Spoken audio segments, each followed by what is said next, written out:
Good morning. Good morning. And I am doing the tag thing. So hopefully it works this week. Did it not work last week?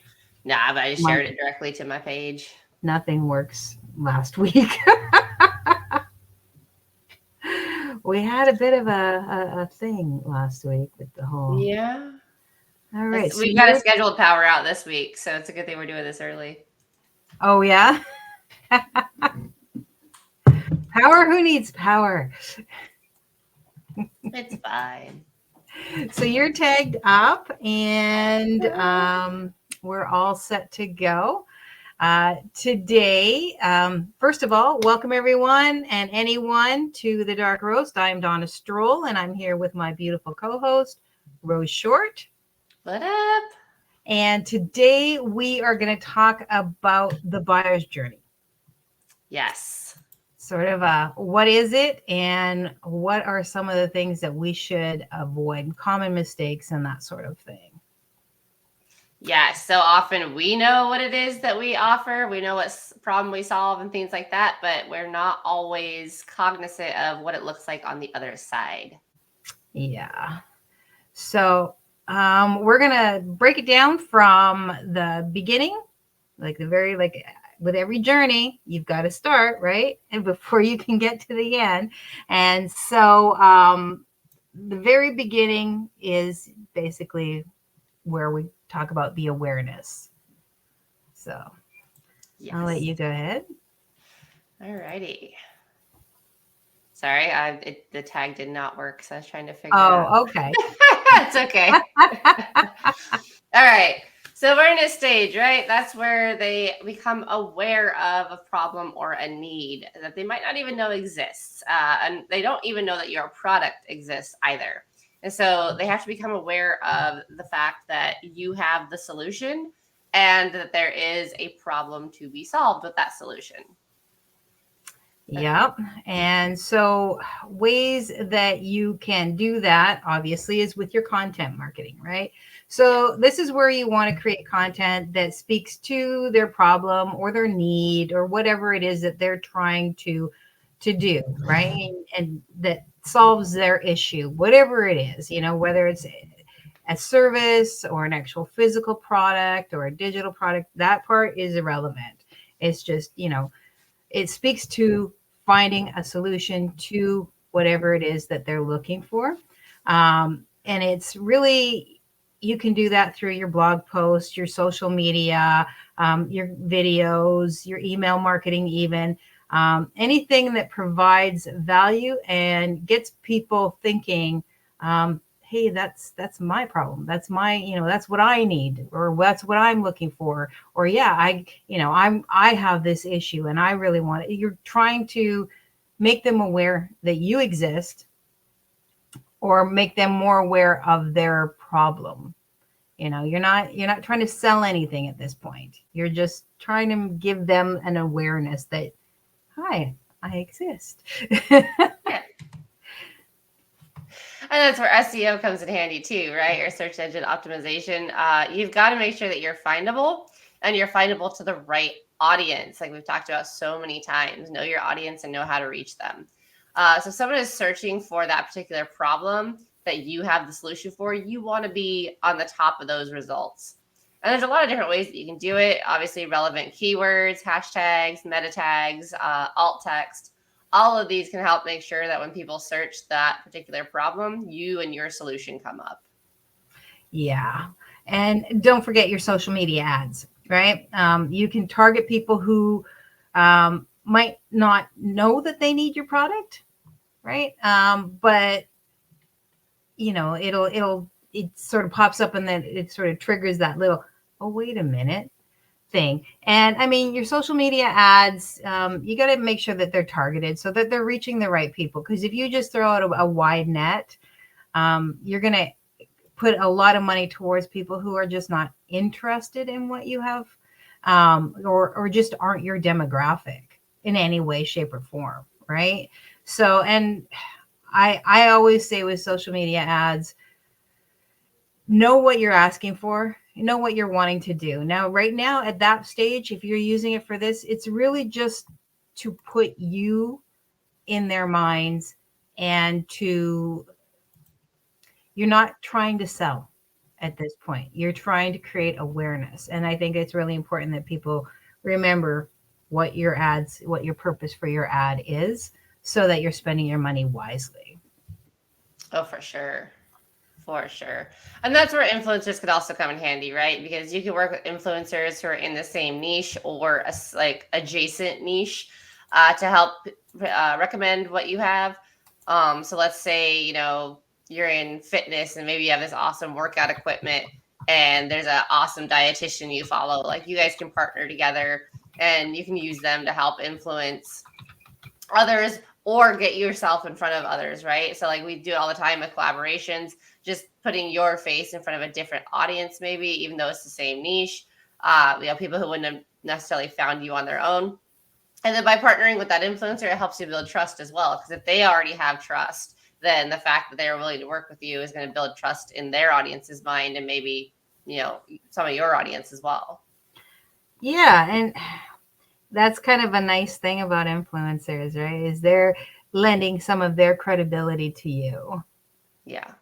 All right. So that's always super helpful. So now we've got everybody aware of their problem or, their need. But now you've got to move them to the consideration stage, right? Or where they're going to think about you. They're weighing their options, because honestly, whatever you're selling, you're not the only one that's selling it. So this is where you're going to have build the reason why you're the person that they are going to consider, or your product is the one that they're going to buy. Even though there may be 10 of them that are very similar, there's a reason that they're going to come to you. So that's where they're in the consideration stage, right? And so they're trying to figure out what's going to be the best solution for them. And so this is where you can offer some educational information, some webinars or ebooks. I mean, not everybody likes the ebooks. Your quizzes, like an example would be like if you're selling eco-friendly cleaning products, you might sell you might offer a guidebook on choosing the best one, right? And so obviously that's going to lean. You'll see that a lot in blog posts where they'll provide a lot of different options in terms of, like, say, a service, like a web hosting service would be a good one, right? Where they'll give you all the pros and cons of the different ones, but they're obviously going to put theirs in that. They won't specifically say that they're selling it. They'll have somewhere in the bottom that the article contains affiliate links, but they're going to give you really back and forth pros and cons of all of them. And that's sort of where you're giving them options and giving them information. For sure. And then, of course, email marketing is great. I love email marketing. So email marketing is just a great way to not only nurture your leads, but also be able to tell a broader, like, deeper part of your story. So, if the solution you have is a very specific pain point and something that's very emotional for people, email marketing is a great way to be able to share that and connect with that story, because maybe you don't want to put, all of your struggle out on social media, but maybe you're more willing to be a little bit more vulnerable with your email marketing. So capturing leads by offering something of value, like a free quiz, a free discount code, free guide to whatever it might be, digital download, anything like that, is always a great way to grab leads that are interested. And then you use that email campaign to give them more information and see if it's really the best fit for them. Yeah. And then back to the ads. Okay. And this is where you can do retargeting. That's great. Thank you, Mustafa. He states that he feels that social media ad campaigns are better. And so again, so retargeting ads, that's exactly where we're at now, where it's simple. Like, you've gone and looked for something online, and the next thing you know, there's ads 100% for that exact thing. And you're like, what? Are they listening to me? Are they tracking me? Well, yes, they are. 100%. But that's the point, right? You know, it's a strategy. It's a way to get you in front of people who are looking for that specific thing that you have. Mm-hmm. Yeah. And it reminds them, right? Maybe they like visited it 2 weeks ago and then they forgot, or they did what we've done and saved it and not got back to it, or got back to it way later. The retargeting ad is going to be that refresher, that reminder of like, hey, remember you were looking at this. Maybe it's time to revisit this. Yeah, and then it also gets them back. It reconnects their awareness, but it also gets them more involved in the consideration process of you, of why are they looking at you? Well, because let's face it, the more you're in front of somebody, the more likely they're going to start looking at you as a more viable option, unless you're like really off-putting, right? Right. Because that does happen too, right? You see those ads and you're like, get off my damn page. But if you're connecting with your people and they're seeing you more often than they're seeing other people, then they are going to, you're going to be higher on their options list. All right. And another thing you can do is like case studies or testimonials. If you've got some history, that's a good way to share some information without selling. You're still not selling. You're just letting people know either case studies about your product or your service, how it's going to benefit them, or you've got testimonials where people have used your service or product and how it's benefited them. You're still not selling. You're just putting that information out there, because people look at reviews. I know that when I look at a review, whether it's for a course or a service or any of that kind of thing, the first thing I do is I go and I Google it. I want to see the reviews. I want to see what people are saying about it. I want to know everything about it first, because if I'm going to invest in it, I want to know that my investment's not going to be just throwing money out the door, or it's not going to be what I actually wanted. And so I do a lot of research that way before I buy. And that doesn't matter whether it's a course or, a new air fryer. It really doesn't matter for me. It's the same thing. I want to know what other people say first.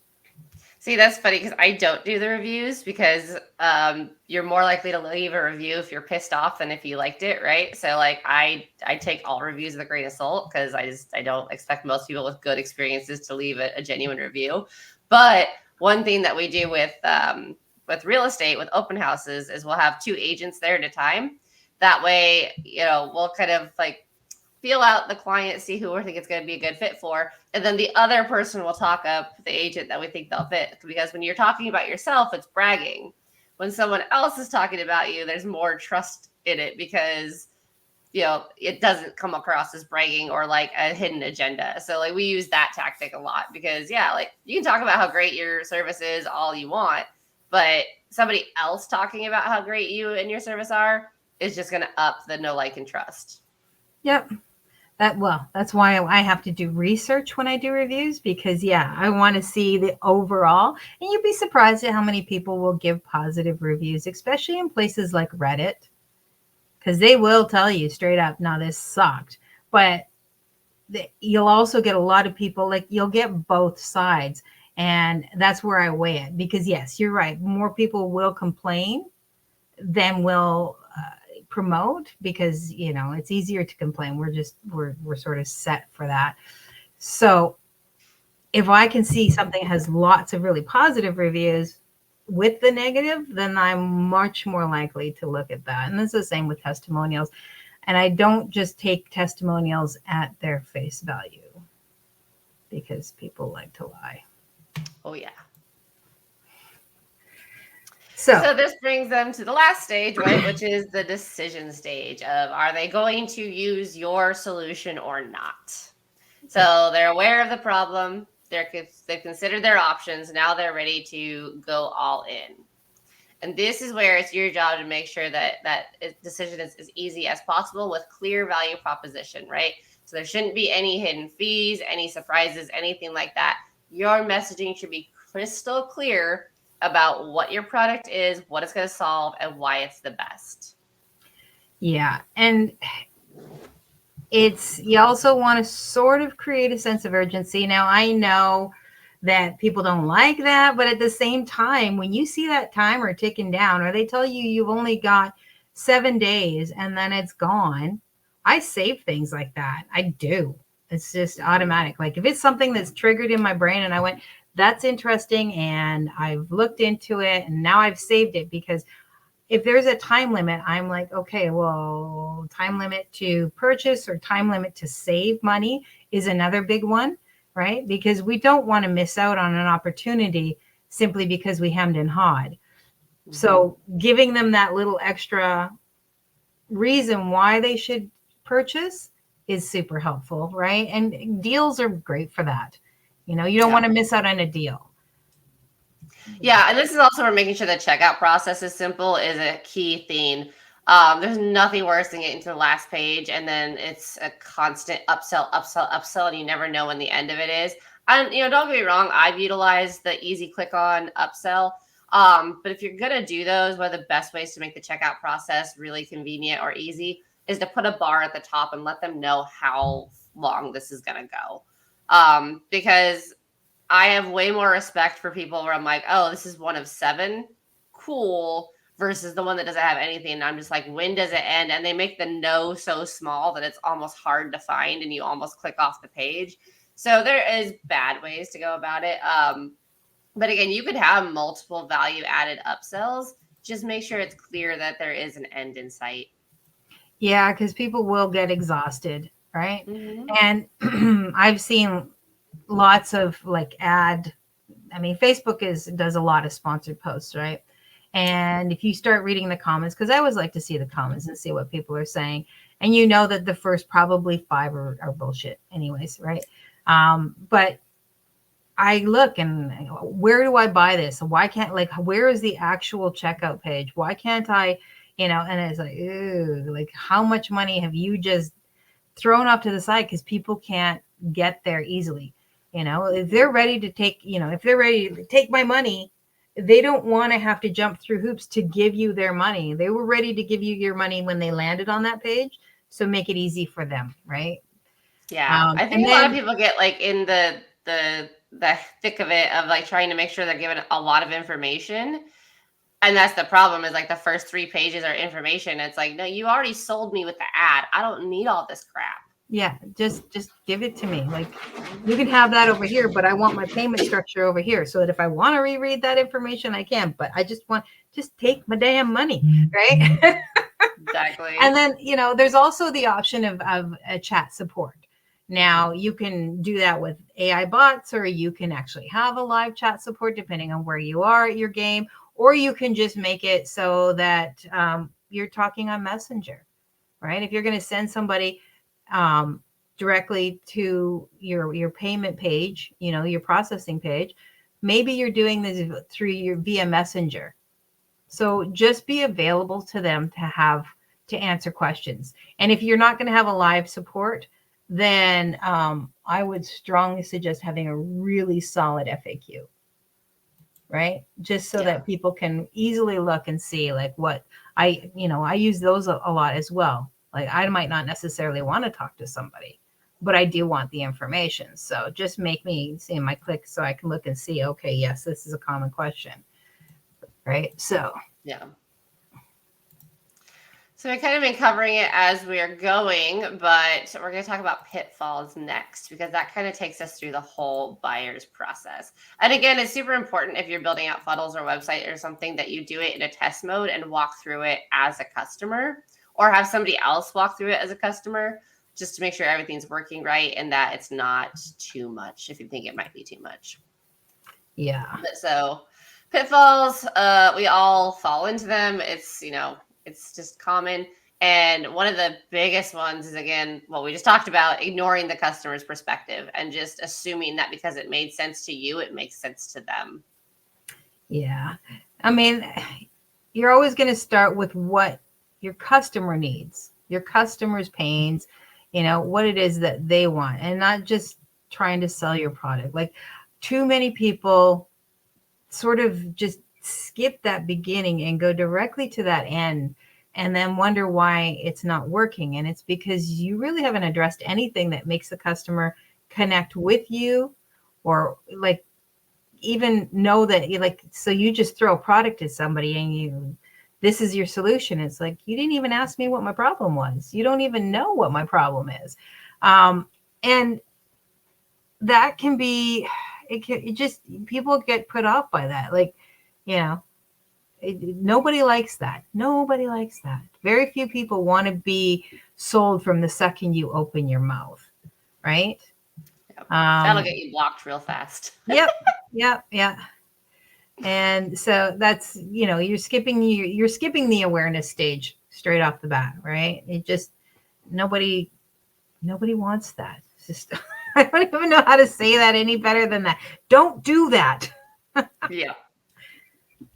And that happens a lot in Messenger, I find, especially with newbies. And I get it. We were all new at some point. And so we all make the mistakes. It's not, hi, want to buy my thing? Hi, I see you're an affiliate marketer too. Have you heard of this? Trust me. Yes, we were all sold the same script originally, but the time for that has passed, thankfully. Absolutely. And then what we just talked about as well is overloading the consideration stage, right? Like giving too much information. And this is one of the spots where I do struggle, because I am very much one of those people, like, I know what I'm talking about, but I know that I suck at explaining myself. But you should still know what I'm talking about. Like, it doesn't make sense. And when it comes to marketing, that is a hard hurdle to go over. And that's why, like, I reach out to so many people and I'm like, hey, look this over. Does this look right? Does this make sense? Because I'm constantly in my head with this one. But over explaining can drag out the consideration stage, and it can almost give them analysis paralysis, where it's just too much information. And they're looking at this long page of text, and then the other one is, very simplified, like bullet points. And they're like, okay, I'm going with that one because that one's way more clear. And like, this sounds really scientific and legit, but I don't know what I'm reading. Yeah, that's why your focus should be on benefits and not on features, right? Because benefits allow you to break it down into smaller pieces. Your features may be amazing, and you can provide all those features once the product's sold, or if they ask you for more details, that's, those are conversation options that you have that really help fill that out for the right person. But when they first get there, or when you're first, when you're really building that consideration space, they just want to know what it's going to do for them. Right? They just want to know how this is going to benefit them, how this is going to solve their problems. They don't really care the deep down hows. Like, they don't care how the rocket's built. They don't care what the components are. They want to know that the rocket's going to get them, to the moon or to Mars or whatever. That's all they care about. They don't really care about the rest of it. They want to know they're not going to die up there. Right? Yeah. State of the art. That's important, not, this is all the components that are state of the art. We don't give a crap about that. It's got 3,000 quarter-inch Craig screws holding every, they don't care. Won't burn up on exit or reentry. Yes. Right? Yeah. Love it. And then again, the decision stage, right? Like, clear CTAs. The button should say what it is, right? If it's a subscription, put subscribe now. If it's a one-time offer, put buy now. If it's a half off, get offer. Like, make it very clear, and make sure that they for a second though. Oop. Am I back? You're back. Okay. Make sure that it's consistent throughout the page. And then again, very simple and easy checkout process. It doesn't mean that you can't do upsells. It doesn't mean you can't have add-ons, but just make it clean and very clear when it's going to end. And then again, just live chat if they need it. Yeah. And don't forget about your personalization, right?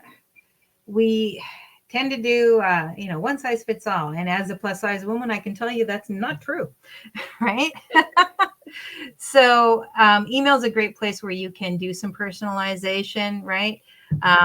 And use the data, use the information that you get, right? So again, using your analytics, helps you to personalize your message and make sure that, when it's going through and people are going through, like, know if you're who you're dealing with. So if you have somebody who's more, if your clientele base is much more scientific based, then maybe, yeah, they're going to want more of that information. But, know who you're trying to reach and how to best provide that checkout process, or however you're doing it, that sale, that final purchase process. Make it easy for them. Make it feel like you're talking to them, that you're not just throwing it out there and they could be anybody. You want them to make it feel personal to them, because that's like your thank yous. Your thank yous are going to be personalized. You want to make sure that you're giving a thank you. Hey, thanks so much for joining us. Don't forget to do this or check out that, or, giving them those extra little bonuses at the end, that kind of thing. Yeah. And of course, in today's age, make sure you're optimizing for mobile. It is so easy, and we've all done it, to get really lost in the rabbit hole of like, this looks great on desktop, this is amazing. And then you go look at the mobile view and you're like, why are my buttons on top of each other? I can't even read that, but that one's really big. And what's going on with this image? It's really distorted. Make sure that you are doing the check on mobile as well, and make sure that everything is optimized for mobile. And if you are somebody who does primarily mobile stuff, don't forget that some people also use PC. I think that it's important that we recognize that it's a cross-platform. Yes, because you do definitely have to. I use PC a lot just because I don't like tiny little spaces when I'm trying to work, right? But for some people, they are only on their phone, and that's their key thing, right? And that's, if it works for them, that's fantastic. But then remember that there are people who are on PC where that just doesn't necessarily work. But yeah, as we said last time, and as we've said many times, pretty much everything that you build on has the option to view it in multiple formats, so that you can make sure that what you're putting out there is optimized for each platform. Yeah. Yeah. And if you run into, once you've optimized it for mobile, the desktop version gets kind of ruined, maybe rethink how you're structuring it. And instead of trying to fight it, make it work for both. So I know sometimes if you do the columns on one and you don't do it exactly right, when you do the columns on the mobile, it like shifts everything over and it looks really weird. So make sure that you're utilizing those element builders right as well. And then a really good free tool is Clarity. To like what it'll heat map your website. It'll show you kind of how people are scrolling, where they're trying to click, where they're not, things like that. It'll give you a heat map and a really good idea of, is the information here actually getting read? No. Okay, well, let me remove that then and maybe put it in an email, and let me make it a little bit more easy, because like people are stopping halfway through, so everything underneath doesn't even matter. Right. I like that. I think that that's a great idea. Knowing where people are stopping. Like for me, I read the first top, and then a lot of times I just scroll to the bottom, because there's too much. And especially when you're on mobile, what looks like not that long on the PC can be endless. It can be pages and pages of scrolling down to get to where you want on the mobile. And unless you're determined as a buyer, that can be a real turnoff right away. And load speed really comes into play there too, because, so often, and again, we've talked about keeping it simple, but so often people want the carousel in the back that's constantly moving, and it's videos, and it's this, and it's this. And for every half second of load speed, your customer retention halves as well. So make sure that you are, optimizing for load speed as well, especially for mobile, because mobile will tend to load slower than desktop. Yeah. Well, because it's, most people are on Wi-Fi or hotspots. So yeah, exactly. Yeah. All right. So there you have it, folks. That is your buyer's journey from, the very first step, the awareness step, all the way through to purchase. It's about guiding your customers, right? You're not dragging them. You're guiding them. You're showing them the path, and you're like that sage, that comes along the way. And it's like, oh, just a few 4 more feet this way, and oh, look at all this beautiful garden here, and and so on and so forth. You are taking them on the journey. It'd be like if you were, storytelling. We use that a lot. It's very primary in marketing. So the story it starts as once upon a time, and the end. But your goal is to get them in that whole process and make it feel really natural, comfortable, and personalized for your particular person, the people that you're trying to reach. Exactly. And the journey begins. Big bad wolves are knocking on the door.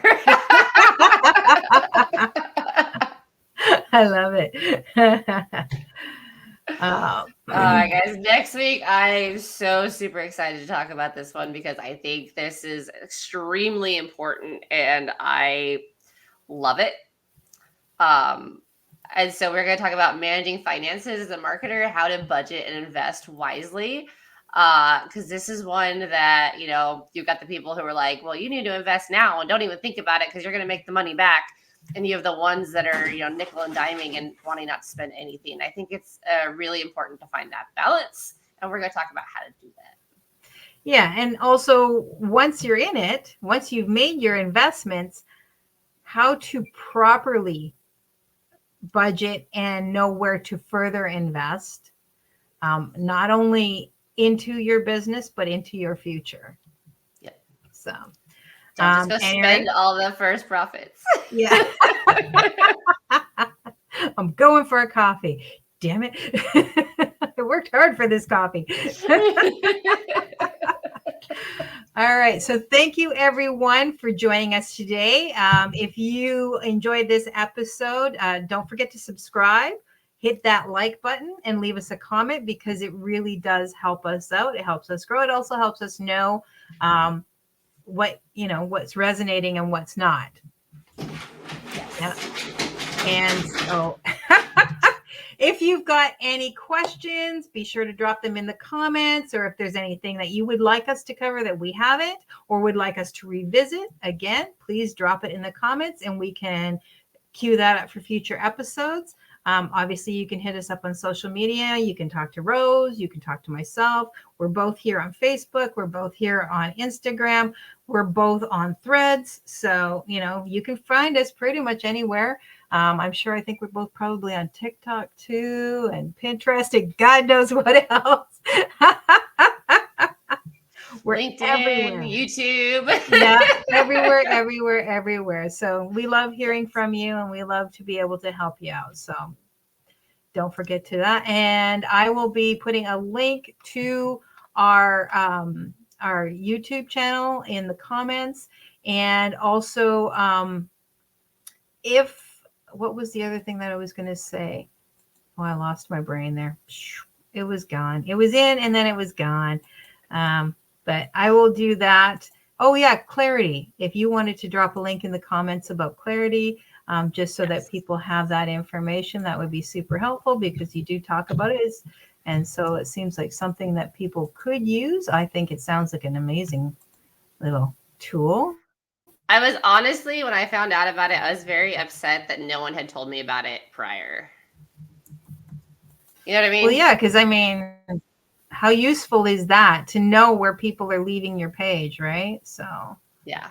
And this is not an affiliate link, guys. This is just a normal link. So all yep. Right. We usually will do well. We will always tell you if it's an affiliate link. So yes. All right, that's it for today. Again, I hope everybody has a great weekend, and thanks so much for joining us today. Thank you, Mustafa, for your statements. I really appreciate your engagement. And we will see you all next week. Have a good Friday. Bye, guys.